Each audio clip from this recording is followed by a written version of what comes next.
The gentlewoman yields. Thank you, Speaker. I would yield 5 minutes this time to a member of the Joint Economic Committee for more than 6 years, the gentleman from Texas, Dr. Ron Paul. 5 minutes, please. The gentleman is recognized for 5 minutes. I thank the gentleman for yielding. Madam Chairman, I rise in opposition to this resolution. You know, they say so often that there's not enough bipartisanship around here. We hear that complaint a lot of time. But you know, when I look at it, I see that there's been too much bipartisanship in creating the problem we've had. And it hasn't been the last, this crisis that we're in the midst of, this financial crisis, didn't pop up here in the last 60 days. It didn't pop up here in the last 8 years. But it's taken several decades for us to get to this point where we are today, dealing with a budget that is just totally out of control and a monetary and economic system that is uncontrollable as well. It is said that this budget is going to be $3.6 trillion with a $1.1 trillion deficit. An amazing thing is that $1.1 trillion deficit is going to be $400 billion less than this year. I'll wait and see if that really comes out, because that probably won't work out that way. Matter of fact, characteristically, the statistics that we hear when we talk about the budget are never reliable, especially when you're in a recession. In a recession, nobody can predict the revenues. The revenues are going to be a lot lower, and the expenditures are going to be a lot higher.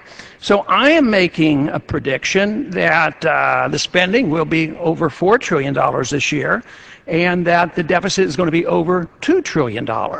And that the picture that we are looking at today is much worse than we're willing to admit. Matter of fact, I think the problems we face today is not so much a budgetary problem. It's much different than that. I think we talk a lot about the budget, and just think how many hours we've talked about it today. But the budget and the deficit is a symptom of something much more serious, and that is, what have we allowed our government to become? I think it has been the loss of respect by us here in the Congress to understand and take seriously Article 1, Section 8. If we did that, we wouldn't be doing all these things that we're doing. If we understood the 10th Amendment, we wouldn't be doing all this. We wouldn't have a deficit. If we understood monetary policy, we wouldn't have a monetary system that encourages all this, that gets us off the hook. Because conservatives like to spend a lot of money, and liberals like to spend a lot of money, and they don't have to worry. We raise taxes, we borrow it, and we do it, and we've been doing it for decades and getting away with it, but it's coming to an end, because we've always been dependent on the Fed to come in and monetize the debt. Now, have they backed off in any way? No, they're expanding it. Not only do they buy in the market, they're buying it directly from the Treasury. They're only encouraging us to do even more of this. We have endorsed, as a Congress and as a people, a welfare warfare state. And that is not part of what America is supposed to be.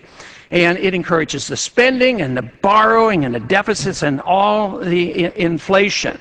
And we take, for instance, we're supposed to get a lot of change with the new administration. One thing I was hoping about is that they might look at this overseas wild expending and the expansion of the war going on in the Middle East. But the military budget, the war budget, is going up 9%. And as long as we have the expansion of the war, the dependency of the spending overseas, we're spending over $1 trillion a year maintaining the world empire. At the same time, we have runaway spending here on welfare here at home. It is unsustainable. We have a debt that will not be paid. We know when it reaches a certain level, it cannot be paid. But it is always liquidated. Now, if an individual or a company goes into debt, it can be liquidated in the old-fashioned way of bankruptcy. Countries don't go bankrupt. What they do is they default on the debt. That doesn't mean they won't pay it. They pay it off in bad money. And literally, that is the purpose of the Federal Reserve right now, is to lower the real debt.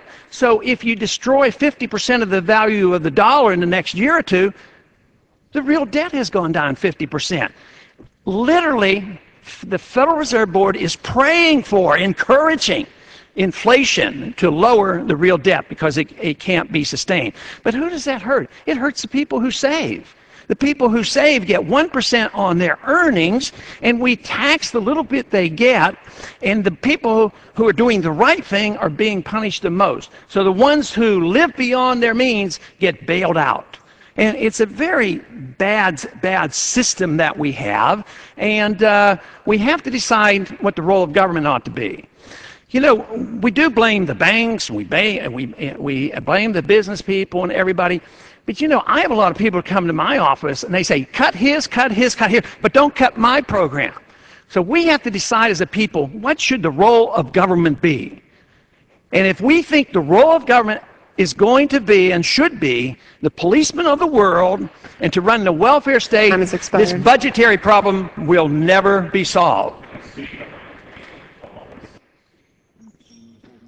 Gentleman is recognized for 30 seconds. I thank you for yielding. And let me just close by saying that the greatest danger I see right now is the placing of the blame for the crisis what we're in is that we had too much freedom. Too much capitalism, not enough regulation. And they did this in the 30s, they're doing it even more now. Instead of saying that we overspent, overtaxed, overregulated, we have lost our confidence, and if we don't change that attitude, and if we accept this notion, accept international regulation, believe me, we're in big trouble. We'll lose our freedoms, we'll lose our sovereignty as well.